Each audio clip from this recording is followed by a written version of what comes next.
Salut l'équipe, c'est Émilie d'Octopus Coaching. Ma mission au quotidien, au-delà de t'amener vers une vie plus active et saine, c'est t'aider à retrouver ou te maintenir en forme pour atteindre tes objectifs et vivre pleinement sans compromis. Poulpe au Flow, c'est le podcast qui transforme ton quotidien grâce à l'activité sportive. N'oublie pas de t'abonner. Allez, c'est parti!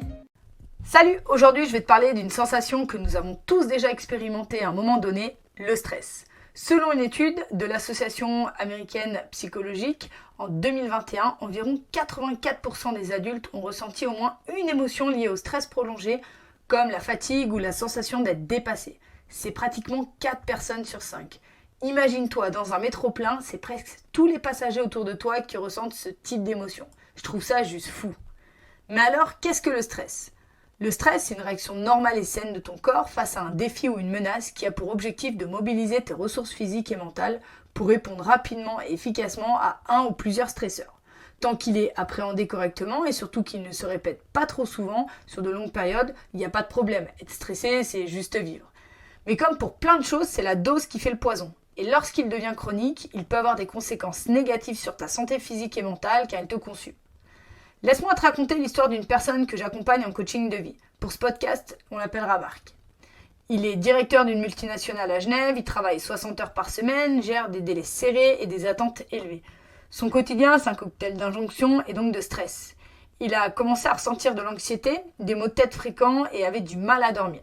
C'est à ce moment qu'il a décidé de chercher des solutions, d'abord auprès de son médecin traitant, puis vers un psychologue qui, après un processus de plusieurs séances, lui a recommandé de bouger et de faire du sport.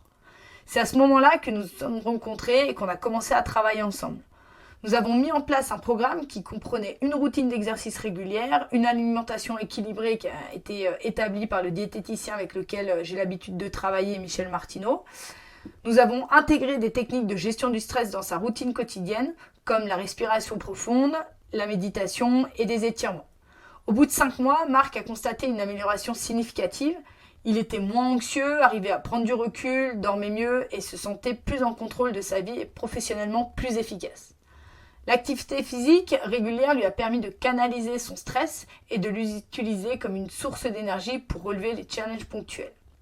Et toi aussi, tu peux apprendre à mieux appréhender ton stress. L'activité physique est un excellent moyen de le faire. Elle t'aide à libérer des endorphines, ces hormones du bien-être qui t'aident à te sentir mieux. La méditation et la respiration profonde peuvent également t'aider à te calmer et à te recentrer.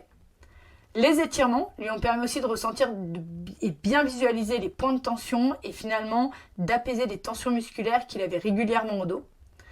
Je t'invite donc à évaluer comment intégrer ces pratiques dans ta vie quotidienne et surtout rappelle-toi bien que le stress c'est le moteur et la clé de l'existence s'il est correctement appréhendé.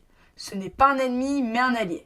Il ne s'agit pas de l'éliminer, mais de l'utiliser pour renforcer ta résilience et ton bien-être. C'était Émilie, on se retrouve dans 15 jours. Ciao!